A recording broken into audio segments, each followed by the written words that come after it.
I never thought I would be standing in a freezing room in Verdun, watching the Supreme Allied Commander admit that only one general could save an encircled American division. My name is Brigadier General Paul Harkins, and in December 1944, I was a 40-year-old Deputy Chief of Staff at Supreme Headquarters Allied Expeditionary Force in France. I'd spent 3 years working closely with General Dwight Eisenhower, coordinating operations among the Allied armies, managing the complex political and military relationships that made coalition warfare function, and serving as a liaison between Eisenhower and the various army commanders who reported to him. By December 1944, I'd participated in planning for every major Allied operation since North Africa, witnessed countless high-level meetings and decisions, and thought I understood the capabilities and limitations of all our senior commanders. But nothing prepared me for the emergency meeting at Verdun on December 19, 1944, 3 days after the German Ardennes Offensive had smashed through American lines and surrounded the 101st Airborne Division in the Belgian town of Bastogne. As Eisenhower looked around the table at his army commanders and asked who could reach Bastogne fastest, every general gave cautious estimates of weeks or at best days. Then he turned to Lieutenant General George Patton and asked a question whose answer would define one of the most dramatic operations of the war. "George, when can you attack?" What Patton said, and more importantly, why Eisenhower believed only Patton could deliver on such an audacious promise, revealed fundamental truths about military leadership, organizational culture, and the difference between commanders who react to crises and those who anticipate them. The morning of December 19th started with me riding in a convoy of staff cars from Staff headquarters toward Verdun, where Eisenhower had called an emergency meeting of all senior commanders to address the catastrophic situation developing in the Ardennes. The German offensive that had begun 3 days earlier had achieved complete tactical surprise, smashing through thinly held American positions and driving west toward the Meuse River. Reports from the front were fragmentary and alarming.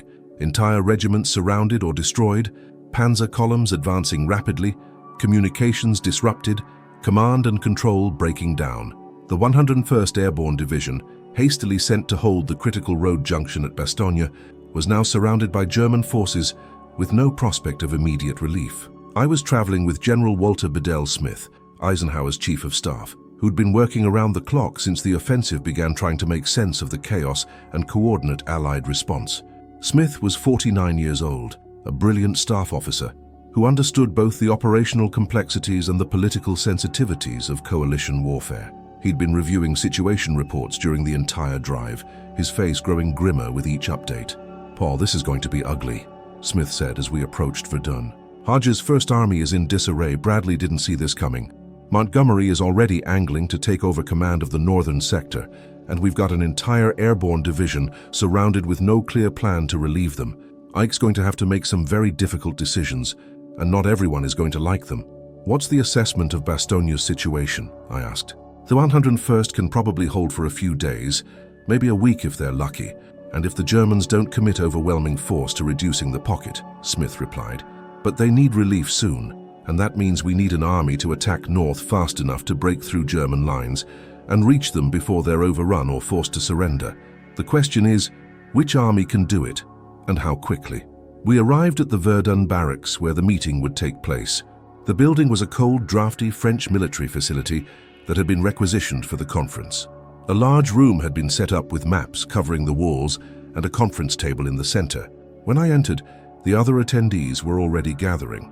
General Omar Bradley, commander of the 12th Army Group, Field Marshal Bernard Montgomery, commanding the 21st Army Group, Lieutenant General Courtney Hodges, commanding 1st Army, Lieutenant General William Simpson, commanding 9th Army, and Lieutenant General George Patton, commanding 3rd Army. The atmosphere was tense. Everyone understood this was a crisis that could determine the outcome of the entire campaign. If the Germans broke through to the Meuse and captured the Allied supply port at Antwerp, the entire Allied offensive would grind to a halt. If Bastogne fell and the Germans secured the critical road network, they'd have freedom of movement to expand their offensive. The situation demanded decisive action, but the kind of action required was operationally difficult and strategically risky. Eisenhower entered at precisely 1100 hours. He was 54 years old, wearing his standard uniform with no special decorations. his expression carrying that mixture of determination and concern that I'd learned to recognize during previous crises. He moved directly to the head of the table and began without preamble. "Gentlemen, the present situation is to be regarded as one of opportunity for us, and not of disaster," Eisenhower began, his voice firm and confident despite the gravity of what we faced. "There will be only cheerful faces at this table. The German has stuck his head in a meat grinder, and we're going to turn the handle." It was pure Eisenhower, projecting confidence, framing the crisis as an opportunity, setting the tone for how his commanders should approach the problem. But everyone in that room knew the situation was dire, and optimistic framing wouldn't change the operational realities we faced. "Our immediate priority is relieving the 101st Airborne at Bastogne," Eisenhower continued. "They're holding a critical road junction that the Germans need to continue their advance. As long as we hold Bastogne, we're forcing the enemy to split his forces and limiting his operational flexibility. But the division is surrounded, outnumbered, and running short on ammunition and supplies. We need to break through to them, and we need to do it fast." He turned to the map showing the current situation. The German penetration formed a massive bulge in the Allied lines, with Bastogne near the southern edge of the salient. Third Army, under Patton, was positioned to the south, currently engaged in offensive operations toward the Siegfried Line.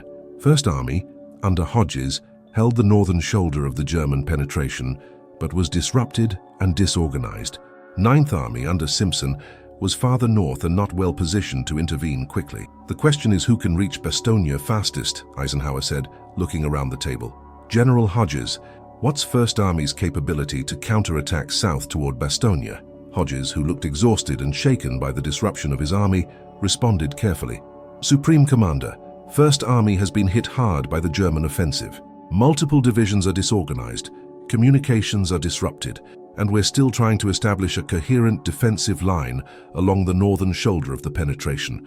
Organizing a counterattack south would require pulling divisions out of the defensive line, regrouping them, and planning a coordinated offensive operation. I estimate 3 weeks minimum before First Army could mount an effective relief operation toward Bastogne. 3 weeks.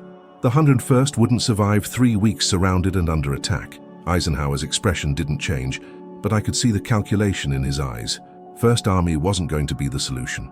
"General Simpson, what about Ninth Army?" Eisenhower asked. Simpson, a capable but cautious commander, studied the map before responding. "Sir, Ninth Army is positioned too far north to be the primary relief force. We could contribute to a coordinated operation, but getting our forces into position and coordinating with other armies would take significant time. I'd estimate 2 to 3 weeks as well." Eisenhower nodded slowly, then turned to Montgomery. "Field Marshal, your assessment?" Montgomery, who'd been observing the discussion with his characteristic air of superior knowledge, spoke with careful precision. "Supreme Commander, the situation requires methodical preparation and overwhelming force. A hasty relief operation risks failure and further complications. I recommend we stabilize the northern shoulder first, build up adequate reserves, and then launch a carefully planned offensive with sufficient strength to guarantee success. This will require 3 to 4 weeks of preparation, but it will ensure we don't compound the crisis with additional failures. 4 weeks. Montgomery's caution was legendary. His preference for set-piece battles with overwhelming superiority was well known, but 4 weeks was a death sentence for the troops at Bastogne. Eisenhower's jaw tightened slightly, the only outward sign of his frustration. Finally, he turned to Patton, who'd been sitting quietly during the other commanders' responses, a slight smile on his face that suggested he'd been waiting for this moment. "George, when can Third Army attack north toward Bastogne?" What happened next became legendary in military history. Patton didn't hesitate, didn't equivocate, didn't request time to study the problem. He looked directly at Eisenhower and said, "On December 22nd with 3 divisions." The room went silent. Patton was proposing to disengage 3 divisions from active combat operations, march them over 100 miles north through winter weather on congested roads, coordinate their movement with retreating units and refugee columns, and have them ready to attack in a coordinated offensive in just 72 hours. It was the kind of operational maneuver that military doctrine said required weeks of preparation. "Don't be fatuous, George," Montgomery said dismissively. "You can't organize and launch a major offensive in 72 hours. The logistics alone would be impossible." Patton's smile widened. "Monty, I've already done the planning. Third Army has been preparing contingency plans for exactly this scenario since December 12th. We have 3 separate attack plans ready to execute depending on the situation. Routes of march are planned, logistics are coordinated, unit assignments are complete. All I need is Ike's order to execute, and Third Army will attack on December 22nd as promised. Bradley, who commanded the army group that included both First Army and Third Army, spoke up. George is right. I've seen the planning work. It's thorough and executable. If any commander can pull this off, it's Patton. Eisenhower studied Patton carefully, and I watched the Supreme Commander make one of the most important decisions of his career. He knew Patton's reputation, brilliant but mercurial, aggressive but sometimes reckless, capable of extraordinary achievements, but also capable of spectacular failures. But he also knew that in this moment, facing this crisis, Patton was offering something no other commander could deliver: speed, aggression, and confidence, backed by actual preparation. "George, be careful what you promise," Eisenhower said quietly. "The 101st Airborne is counting on you. The entire Allied position in the Ardennes depends on relieving Bastogne quickly. If you commit to this and fail, the consequences will be severe." "I'm not promising anything, Ike," Patton replied. "I'm telling you what Third Army will do. We'll attack on December 22nd. We'll drive north and we'll reach Bastogne. You have my word." Eisenhower made his decision. "Very well. Third Army will conduct the main effort to relieve Bastogne. George, you'll have priority for supplies and air support once the weather clears. General Bradley, ensure that Third Army receives whatever support it needs from other units in your army group.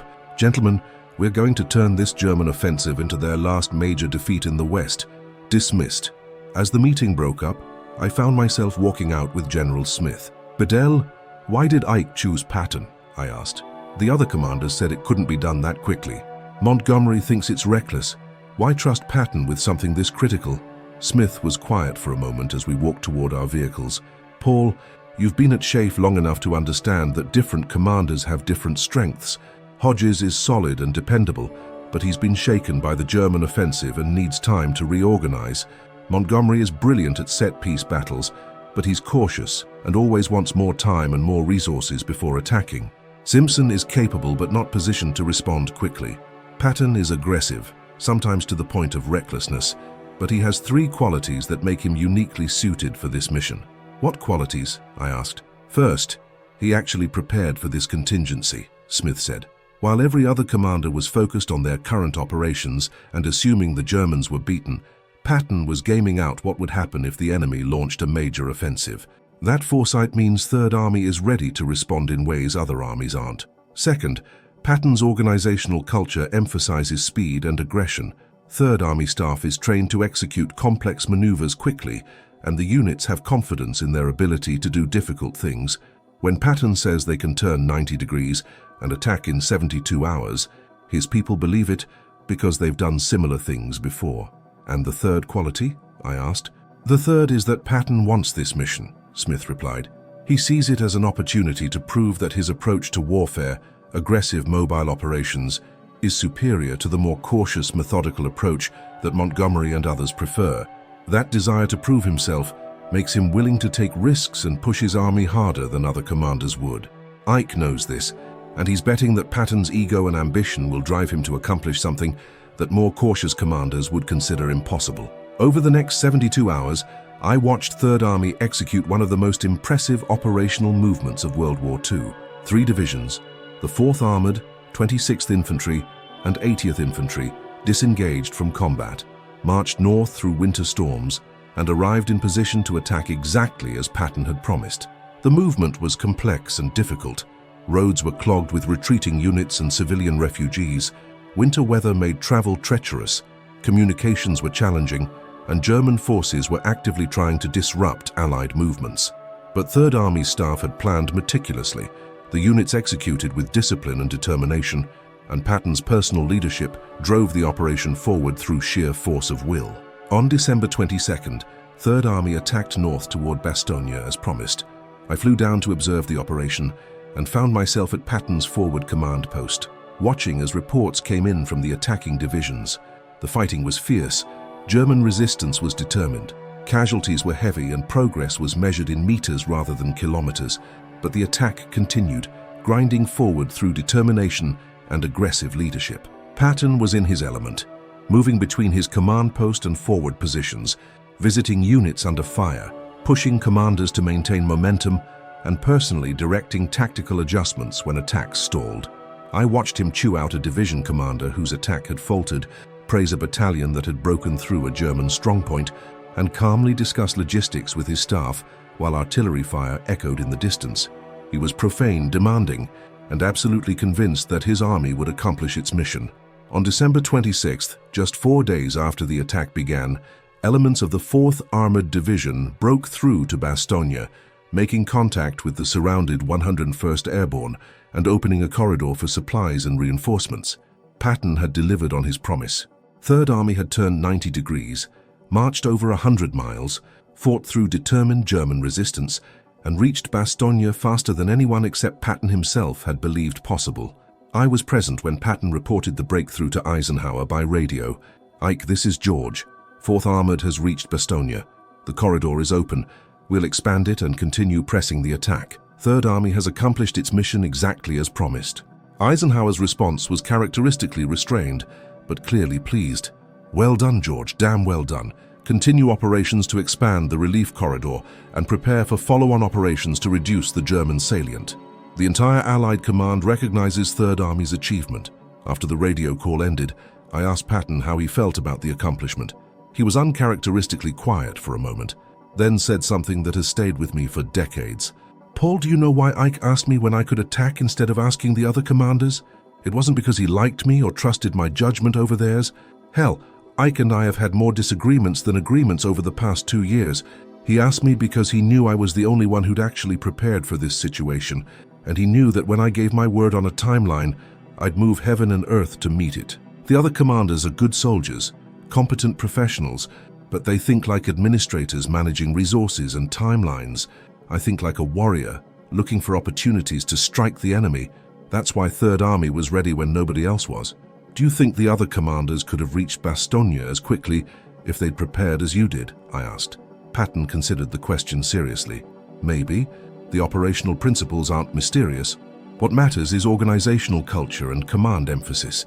3rd Army emphasizes speed, aggression, and initiative at every level. We train our staff to plan complex operations quickly. We train our units to execute difficult maneuvers under pressure. We create an environment where people are expected to do hard things and are supported when they try. That culture can't be created overnight, and it requires constant reinforcement from the top. Hodges and Simpson are capable commanders, but they haven't built that kind of aggressive culture in their armies. Montgomery has built a methodical, careful culture that's excellent for set-piece battles, but terrible for rapid response to crises. So no, I don't think they could have done what 3rd Army did. Not because they lack ability, but because their organizations aren't structured and conditioned for this type of operation. The Battle of the Bulge continued for another month, but 3rd Army's rapid relief of Bastogne had been the turning point. The German offensive lost momentum. The Allies contained and then reduced the salient, and by late January, the situation had stabilized. The cost had been high, over 80,000 American casualties, but the German losses were catastrophic and irreplaceable. Hitler's last major offensive in the West had failed, largely because one army commander had anticipated the crisis, prepared for it, and executed a relief operation that everyone else had considered impossible on the timeline required. After the battle, I participated in the after-action analysis at SHAEF headquarters. One of the key questions we examined was why Patton had been able to respond so much faster than any other Allied commander. The findings were illuminating and had implications far beyond the specific circumstances of the Battle of the Bulge. First, Patton had taken intelligence indicators seriously when others had dismissed them. While SHAEF intelligence was assessing that Germany lacked capability for major offensives, Patton's intelligence officer, Colonel Oskar Koch, had been tracking unusual German activity, and Patton had acted on that assessment by preparing contingency plans. This foresight gave 3rd Army a week's head start on planning that other armies didn't have. Second, 3rd Army's organizational culture emphasized rapid execution. Staff officers were trained to develop plans quickly, units practiced complex movements regularly, and the command climate rewarded initiative and speed. This meant that when the order came to execute, 3rd Army could move faster than armies that emphasized careful planning and deliberate preparation. Third, Patton's leadership style, while controversial and sometimes abrasive, created absolute clarity about expectations and priorities. Everyone in Third Army knew that speed and aggression were valued above almost everything else, and they knew that Patton would support commanders who took risks to maintain momentum. This clarity and backing created an environment where people were willing to push boundaries and attempt difficult things. Fourth, Patton's personal involvement in planning and execution ensured that the operation received the attention and resources it needed. While other commanders delegated operational details to staff, Patton was personally engaged in every aspect of the relief operation, removing obstacles, making decisions quickly, and driving the operation forward through force of personality. The analysis concluded that Patton's success wasn't due to superior resources or easier operational conditions. Third Army faced the same winter weather, the same congested roads, the same German resistance as any other army would have faced. The difference was organizational culture, command emphasis, advanced preparation, and leadership style. These factors combined to give Third Army capabilities that other Allied armies lacked for this specific type of rapid response operation. Eisenhower's decision to task Patton with relieving Bastogne and his statement that Patton was the only one who could reach there quickly reflected his understanding of these organizational and leadership differences. He knew that different commanders built different types of armies suited for different types of operations. For deliberate offensives with time to prepare, Montgomery was excellent. For sustained attritional warfare, Hodges was solid. But for rapid response to unexpected crises requiring aggressive action under pressure, Patton was uniquely capable among Allied commanders. I served in various staff positions through the end of the war and into the occupation period. I watched as Patton's aggressive style eventually created political problems that led to his relief from command in late 1945. His inability to transition from warrior to administrator, his controversial statements about former Nazis and Soviet intentions, and his conflicts with occupation authorities demonstrated that the same qualities that made him effective in combat made him unsuitable for peacetime duties. After Patton's death in December 1945, I was asked to contribute to the official Army history of the European campaign. When discussing the Battle of the Bulge and the relief of Bastogne, I made sure to document not just what happened, but why it happened the way it did. The story of Eisenhower asking Patton when he could attack, and Patton's immediate response committing to a 72-hour timeline, became one of the most famous exchanges of the war. But the deeper story, the organizational and leadership factors that made that exchange possible, was equally important for future military leaders to understand. I retired from the Army as a lieutenant general in 1963, having served in various command and staff positions through the Korean War and into the Cold War. Throughout my career, I used the Bastogne relief operation as a teaching example about organizational culture, leadership emphasis, and the importance of preparation for contingencies. The lessons from December 1944 remained relevant. Different situations require different capabilities. Organizational culture matters as much as individual competence. Advanced preparation enables rapid response, and the commander who's ready for the crisis will be the one called upon to resolve it. I'm 91 years old now, living in quiet retirement in Virginia, one of the last surviving members of Eisenhower's chaff staff from the war years. When people ask me about Patton and the Battle of the Bulge, I tell them about that meeting in Verdun, when every commander except Patton said relief would take weeks, and Patton promised 72 hours. I explain why Eisenhower believed him, why that belief was justified, and what it teaches us about military leadership and organizational effectiveness. The answer to why Eisenhower said Patton was the only one who could reach Bastogne first isn't simple. It wasn't just that Patton was more aggressive or more talented than other commanders. It was that Patton had built an organizational culture, developed planning capabilities, and created a command climate that made rapid response possible. When the crisis came, Third Army was ready not by accident but by design. That readiness, combined with Patton's personal leadership and willingness to commit to an audacious timeline, gave Eisenhower an option that no other army could provide. And that option, executed brilliantly under the worst possible conditions, saved an encircled division and turned the tide of Germany's last major offensive in the West. My name is Paul Harkins, and I was 40 years old when I watched Dwight Eisenhower choose George Patton to execute the most critical relief operation of the Battle of the Bulge. That experience taught me that the best commanders aren't necessarily those who follow doctrine most precisely or who make the fewest mistakes, but rather those who build organizations capable of doing difficult things quickly when circumstances demand it.